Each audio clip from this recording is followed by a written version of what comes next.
Okay, let's go through the details of this kill switch. Kill switch is obviously important for safety, and it seems that some of them on the market want to turn themselves off if you hit some tire shake and vibration. So it's important to have the right level of tension to turn them on or off, and getting one just right can be tricky. So this one seems to work really well and has proven itself through tire shake and many high horsepower applications without fail. Okay, this assembly is made up of 3 different pieces. There's the actual button itself, there's the mounting adapter, and then there's the switch, and this is what makes the contact. We'll show you each individual piece and how they go together. Okay, the first piece here is the button. It has a brass contact, and it simply is just the add a button, and this is what's going to actually activate the switch. You can see that pushes in and out.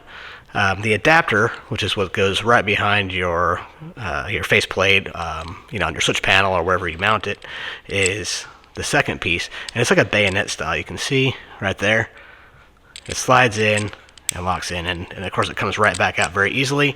That is not the case once it's mounted, because you'll see there's 2 screws right here, and those are what are going to screw in to your faceplate. Your plate can be up to about close to 3/8 of an inch thick in this application, anywhere from 1/16 of an inch up to 1/8 of an inch thick. So you have some adjustability because those screws go down and lock it in, and they do a very good job. They're actually adding a slide angle and allow it to go in and out.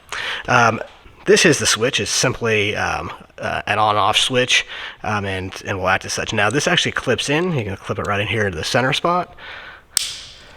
And this switch is the red one, and it is made to be on when the button is pulled out, and when you push it in, that will kill the car or whatever you're connected to. Of course, it's just a switch, so it can be connected to whatever you want. An interesting thing about this is that multiple switches can be connected. Now, why would you want to do that? In general, you would just use one switch and kill what you need to kill. If you did want to separate systems, you could add 2 additional switches that will activate at the same time.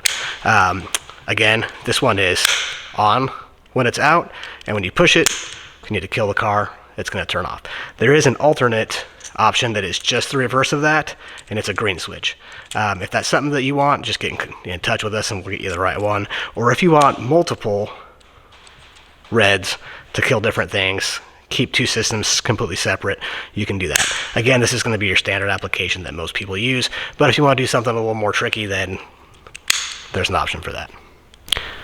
Alright, here you can see there's 2 hooked up, 2 switches. Now this is probably not a common application for race car stuff, but this would be, if you push the switch in, this one would be off and this one would be on, and pull it back open, then that would reverse. So if you had something that you wanted to be on while the vehicle is on, you would connect it to this, and let's say if there was something that you want to activate once the switch is pushed, you'd be hooked up to this. So you can there's a lot of flexibility with it.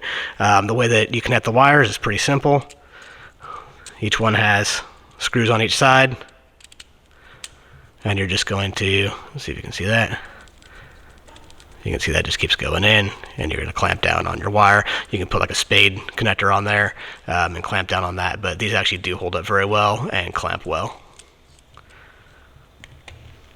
Okay, let's go ahead and install the switch. You're going to need a 7/8 inch hole. You can either use a hole saw or a step drill, Christmas tree. Works great. But get that 7/8 hole in there, and then it's pretty simple. You're going to slide the button through.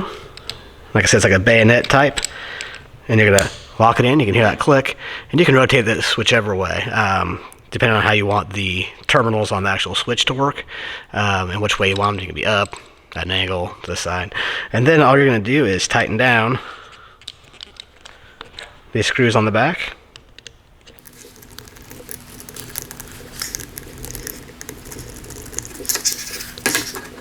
And then you can just clip your switch right on the back, hook your wires into each side of this, and you're ready to go.